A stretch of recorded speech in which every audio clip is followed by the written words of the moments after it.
Ready to break free from algorithms, vanity PR, and money-sucking ads? My name's Larissa Worstiak, and I've learned in 7 years of jewelry marketing that content is the crown jewel. My agency, Joy Joya, takes a holistic approach, leading with laser-focused storytelling, impactful content creation, and strategic content distribution. This method has worked for the solopreneur, as well as the multi-million-dollar company. And now I'm sharing my systems and tactics with you. Here's to standing out in the sea of sparkle. This is episode 230, and today I'll continue building on the episode about content marketing in 228. I'll be explaining how you can analyze your competitors and their content to go from being in a sea of sameness to standing out in that sea of sparkle. I'm tired of seeing the same in the jewelry industry. Aren't you too? This episode is a call to action to do something different and to not be afraid to try something new. We need more entrepreneurs like you who aren't afraid to take the bold step of standing out, because being an original is the best path to becoming a legend. I'll be covering what is competitive analysis and why is it important, what should be included in this competitive analysis, how can you find and identify your competitors, and how can you apply these findings to your marketing. From now through early July of this year, I'll be rolling out a free 6-month podcast guided program called Jewelry Marketing Jumpstart, which involves weekly audio and video lessons just like this one, as well as companion PDF downloads for each episode. If you want to sign up right away without waiting another moment, it's free. Visit joyjoya.com/jump. And that link is in the show notes as well. But before we get to the solid gold, I'd like to take a moment to remind you that this podcast has both audio and video, so you can either listen on your favorite podcast platform or watch on YouTube by searching Joy Joya.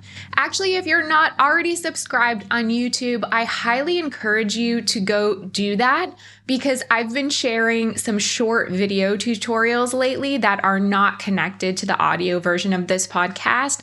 I recently shared a tutorial about how you can use the AI tool ChatGPT for jewelry marketing. You can support the podcast for free by taking the time not only to subscribe, but also to leave a rating and review on Apple Podcasts. If you leave a review, I might read it on a future episode. So please let me know what you think about this one or any other major takeaways you've had recently. Okay, my sparklers, without further delay, let's get into the next installment of Jewelry Marketing Jumpstart. This one is all about competitive analysis for jewelry content marketing. As I mentioned earlier, you can go to joyjoya.com/jump to sign up for the companion worksheet, which has a template for building your own competitive analysis. So first, I need to address the question, what is a competitive analysis and why is it important? In last week's episode, we talked all about knowing your audience personas and how you should always be speaking to an audience of one in your marketing.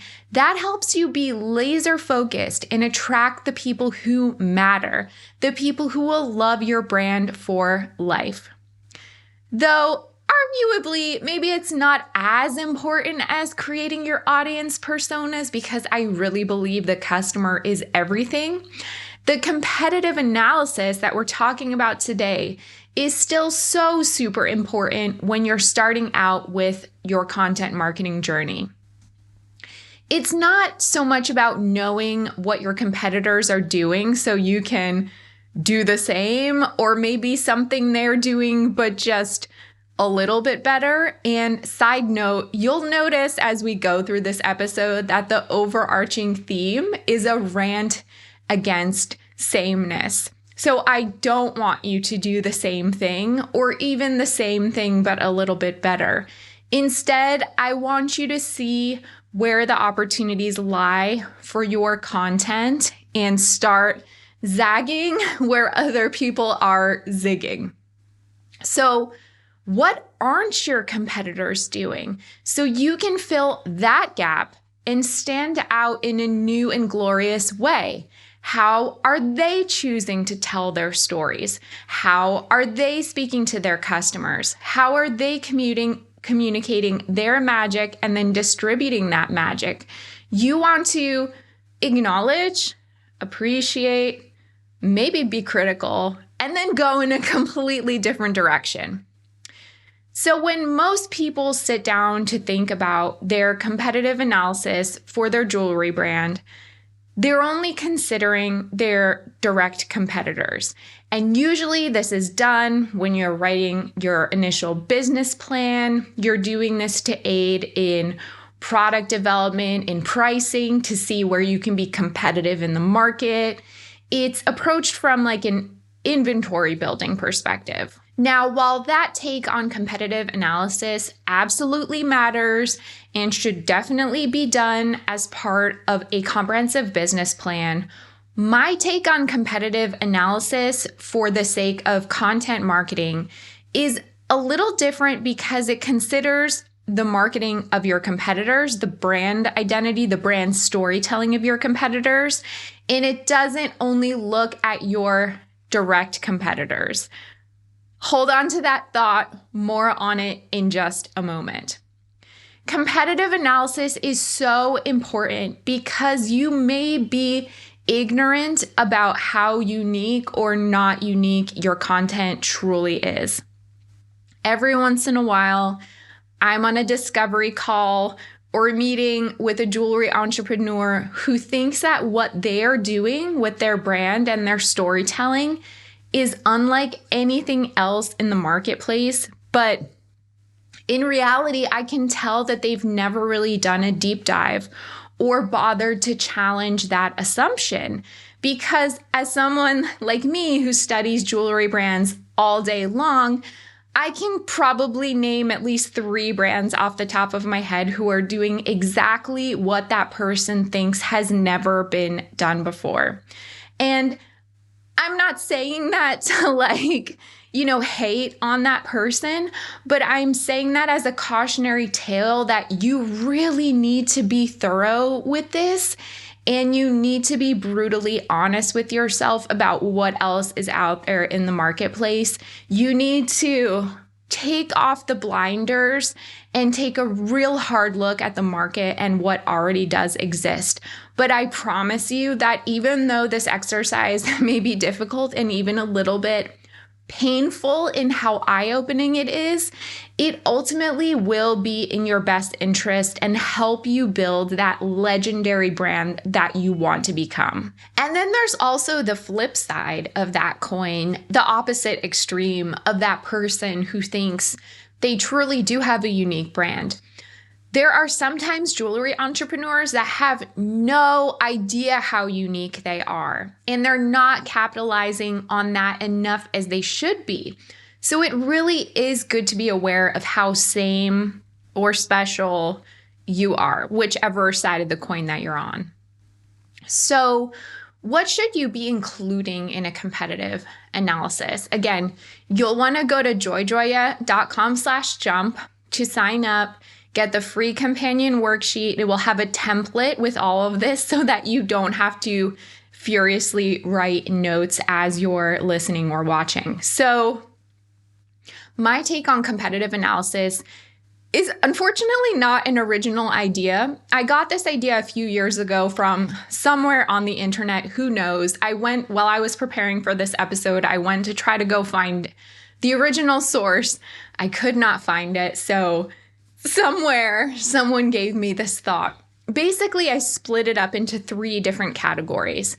That's direct competitor, the one most people would be familiar with, different approach, and different customer. So let me talk about what each of those 3 things are. So direct competitor means you're providing the same feeling to customers by offering a similar product at a comparable price point.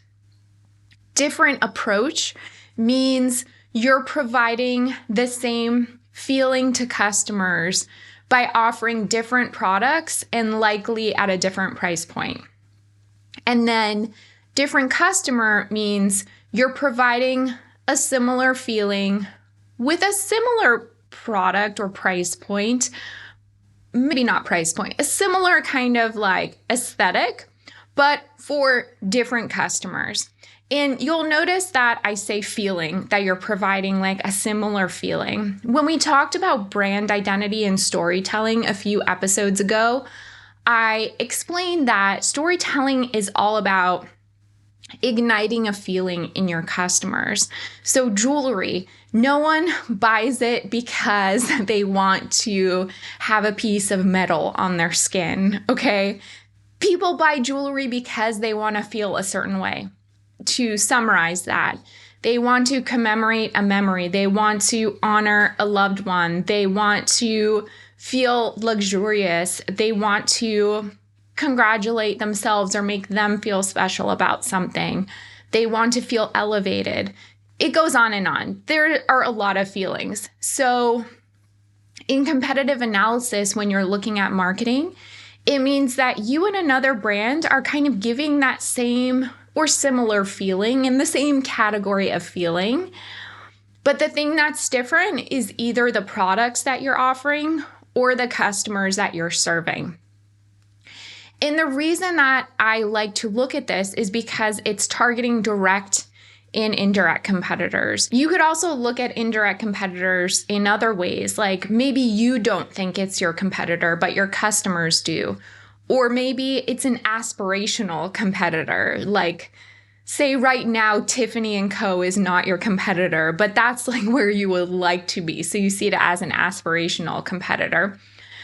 And I like to look at all these different categories because then you really get a nice cross-section of what other people are doing in the marketplace. Even though you're not necessarily competing for exactly the same customers, you can kind of understand how other people are doing it and how you can be different. So for each of these competitor categories, you want to figure out who is likely the target market for this brand, what's the pricing range, as well as like the average sweet spot price, where do they sell, so what are the sales channels. In a few sentences, how would you describe the brand's personality?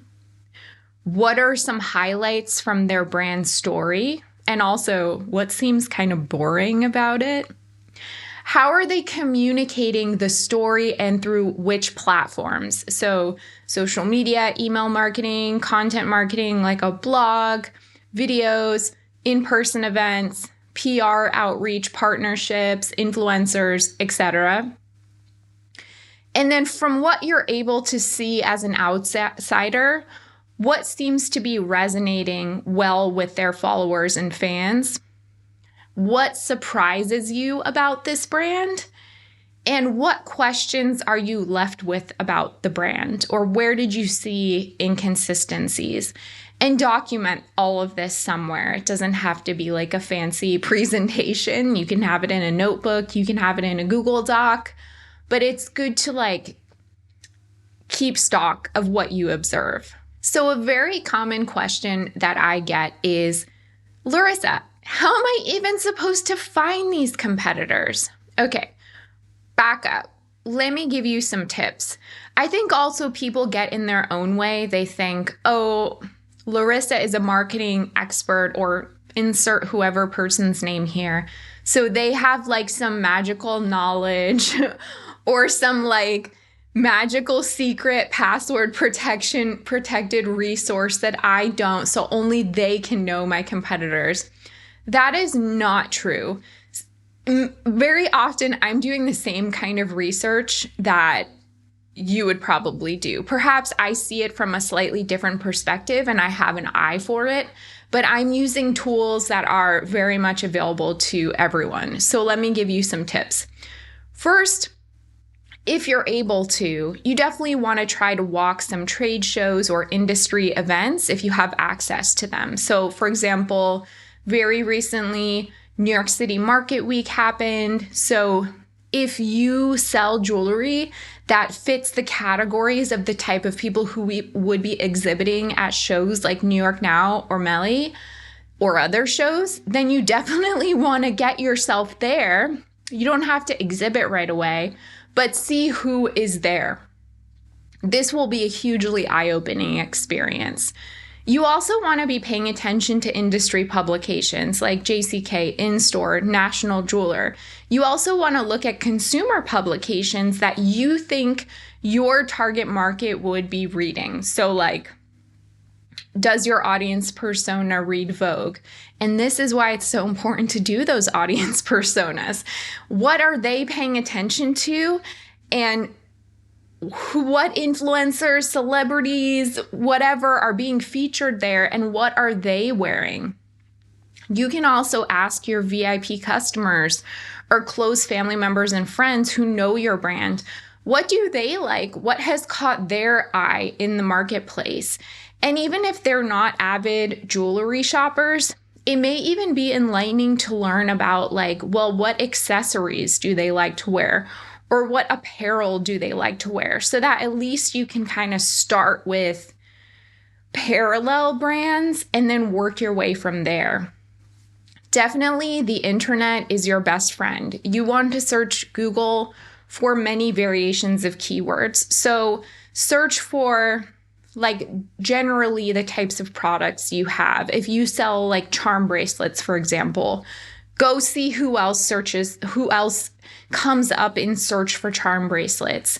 Search for things that inspire you. Like if you sell charm bracelets inspired by sports, maybe you can search for sports inspired jewelry. Or search for charm bracelets under a certain dollar amount if that's what you sell. Or gold charm bracelets if you sell gold.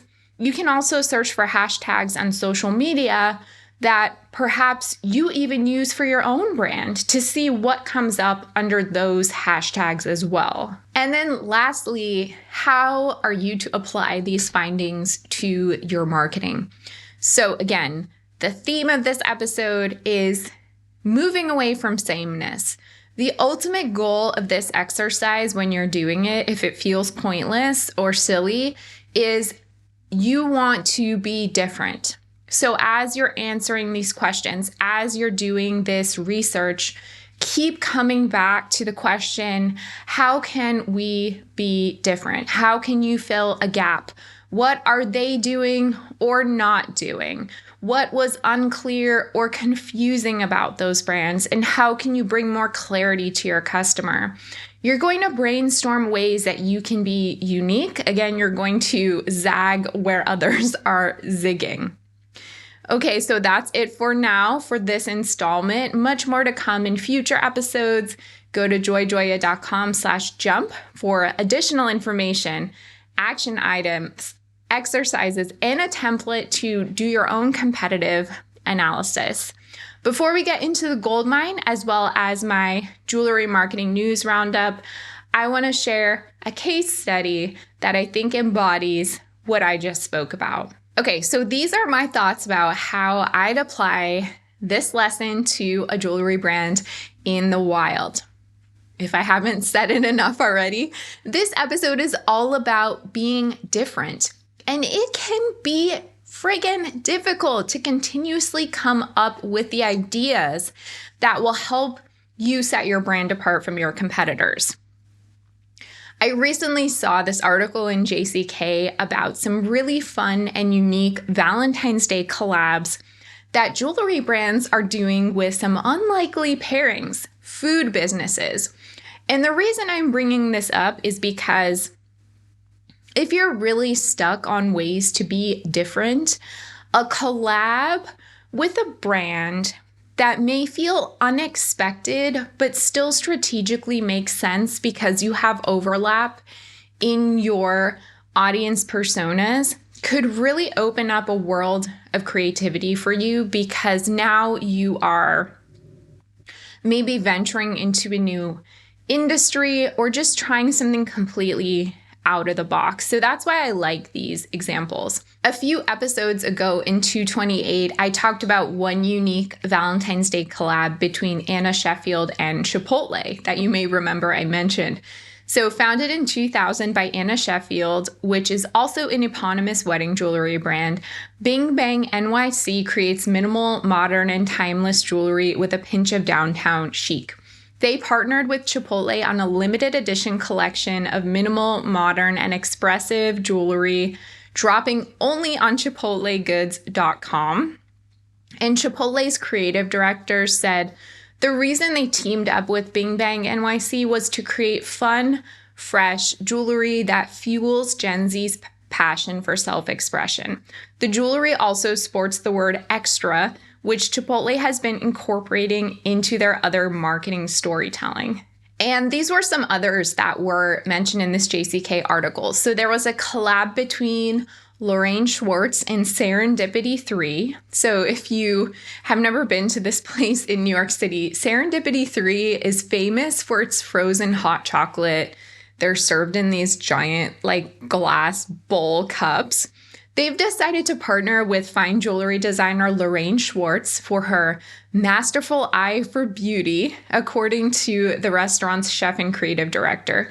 So together, the restaurant and the jewelry brand co-created a diamond frozen hot chocolate made from 14 exotic cocos, topped with whipped cream and sprinkled with edible diamond glitter and edible 23-karat gold gilded chocolate shavings served with gold straws and Austrian crystals. It's totally ridiculous, but of course it makes for fun pictures, really fun and compelling content, great for sharing on social media, great to just pull up this blingy. Jewelry is fun, jewelry is playful, jewelry is indulgent kind of vibe. And for her part of the collaboration, Schwartz designed a handmade 18-karat white gold diamond bypass ring with a natural fancy pink heart-shaped diamond and a light blue pear-shaped diamond, along with more than 1 carat of total of white diamond pave. So this jewelry and hot chocolate together, when you order it, costs $250,000. Okay, I know it's a little ridiculous. I can't imagine that a lot of people would be ordering it, but as I said, it makes for fun and eye-catching content that no one else will be doing. The next example they mentioned was a collab between Kendra Scott and the Museum of Ice Cream. So to promote this Valentine's Day campaign they had called Sweet on You, Kendra Scott partnered with the Museum of Ice Cream, and in the flagship store in Austin, you can find this Museum of Ice Cream installation in the store. There's a lounge area, a letter writing station, sweet treats, and of course, jewelry. And there's also a philanthropic element of this. So through the collab, they're surprising schools in Austin, Chicago, and New York with ice cream parties, an ice cream truck making project, and an Amazon gift card for the teacher to offset the cost of school supplies for that teacher's classroom. So again, really unexpected collab, but they are approaching it with the goal of elevating the customer experience, doing something unexpected, and then an additional element of finding a way to take this and actually try to do something good for the community. So what do you think about these collaborations? Can you see how they spark something completely new that will be unlike what competitors are doing with their marketing content? Again, you can check out the links for yourself in the show notes. Okay, let's get into the gold mine. This week's topic is all about sameness in marketing, and how you can resist the urge to hop on a bandwagon in this industry, in marketing, whatever, sameness in general. The topic is inspired by a blog post I saw by Tom Fishborn of The Marketunist. If you want to see that for yourself, I'll link that in the show notes as well. So in this blog post, Tom references another writer, Ian Whitworth, who said, AI content or artificial intelligence generated content only produces, quote, infinite words nobody wants. ChatGPT is here to make us all the same. The great samening is upon us. ChatGPT, Jasper, and all the rest are powerful conformity machines, end quote. Wow, those are some pretty strong sentiments. If you've listened to the last few episodes of this podcast, you know that I've mentioned AI tools a few different times, especially in the news roundup. And if you're subscribed to the Joy YouTube channel, you may have seen my recent tutorial, how to use ChatGPT for marketing your jewelry business. If the word ChatGPT is like totally foreign to you, go to the link in the show notes, check out my tutorial. Anyway, as a marketer, I am welcoming AI with open arms. Yes, I said it. I think it can help us save time and actually give us space, open us up to being more creative by allowing us the energy, the time, the luxury of working on brainstorming new ideas and forming solid new strategies rather than getting caught up in the day-to-day drudgery of things like writing first drafts and actually generating the content. I mean, think about this. If you're a solopreneur or you have a small team, do you ever find yourself completely exhausted by marketing tasks like that you just feel like you're running a hamster wheel on because you have to write social media captions, email marketing copy, you got to make graphics for things. And then you get so caught up in that you can't focus on the big picture of your business? I 100% know that you have felt this way before. Imagine if AI content or AI tools could help take some of that away from you so that you can focus on the things that matter. Yes, 100% AI needs a human touch to be worthwhile, to be extraordinary, to not fall into this like sea of sameness. If you're lazy and you let AI do all the work, then yeah, you're gonna be boring as all heck. And I know for sure that people think this way. I recently overheard a jewelry entrepreneur say that they could basically just use AI tools to scrape content and keywords off of the Majuri website and then just make a version of that on their own website with like a slightly different presentation. Gross. I think that's where AI is misused. Okay, yeah, you could do that. No one's going to stop you. And maybe you'll find some success for a short period of time by copying what Majuri is doing. But in that way, you're falling into the trap of letting AI push you out into the sea of sameness, where you're eventually just going to drift away and be forgotten.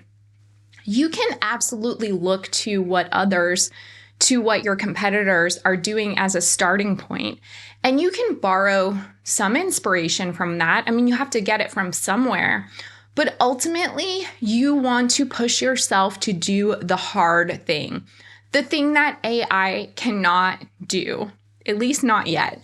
You want to stand out and create your sea of sparkle where no one else can shine as brightly as you. So yeah, you're going to hear that criticism about AI tools making everything feel the same. And there are going to be a lot of business owners out there who are going to capitalize on that. And there will be some sameness out there. But I think long before AI tools even existed, many entrepreneurs thought the answer was just copying someone else who's successful and riding that train for as long as possible. Sameness has been an issue for a very long time, especially in this industry, and I'm sure you agree with me. Maybe you can find some short-lived success this way, but it's not going to lead to you becoming a legendary brand. So it's up to you what you want to be: forgettable or truly extraordinary. Let me know in a YouTube comment or a podcast review if you can relate to this. Have you ever tried to push your brand to be extraordinarily different? Do you sometimes find yourself wanting to copy other successful jewelry brands? Hey, no judgment. I know it's hard out there. I know it's hard to be different. There's so much out there. It's very difficult to reinvent the wheel, but I'm offering this as a challenge. Okay, let's get into my marketing and jewelry news roundup. And if you want the links, you can find them in the show notes. So the first article comes from Plan, which is an Instagram scheduling, analytics, and strategy tool. They have an official blog, and they shared an article called 10 Fail-Proof Ways to Generate New Content Ideas. Because as you've probably gleaned from content marketing, you regularly need to be coming up with new ideas. Do you struggle in this area? Try some of these tips. So tip number 1, crawl social media. Follow hashtags that inspire you and pay attention to accounts that capture your attention. Spend some time on their profiles and make notes about things that seem interesting to you and or that you can adapt to your own marketing. But again, with the spin that you are doing it according to your brand. Repurpose your content. Don't think that once you've posted about something that you can never share it again.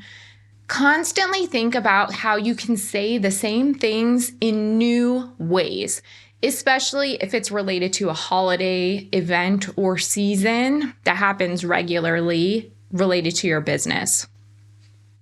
Ask your audience what they'd like to see.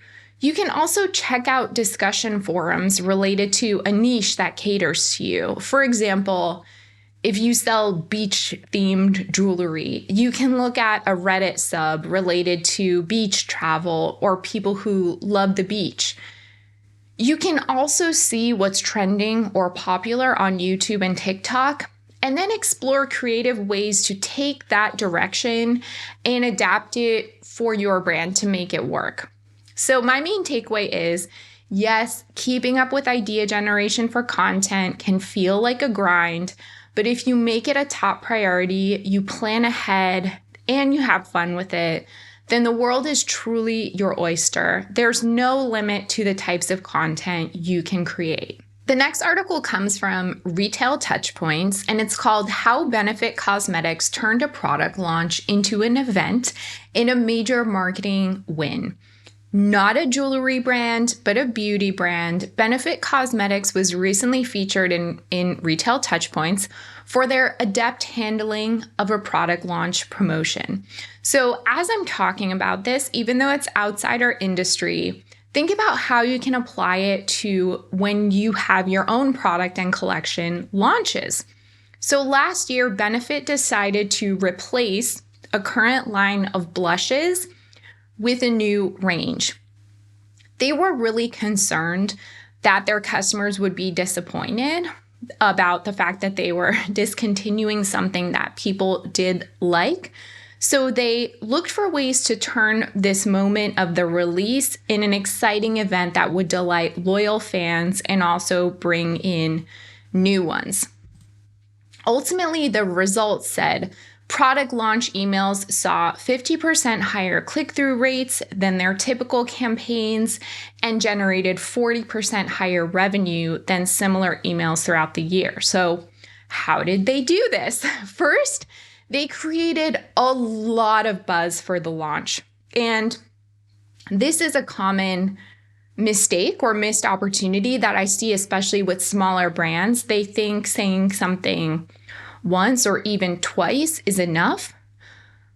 But you have to come to buzz with full enthusiasm and excitement, and you kind of have to be your own hype person.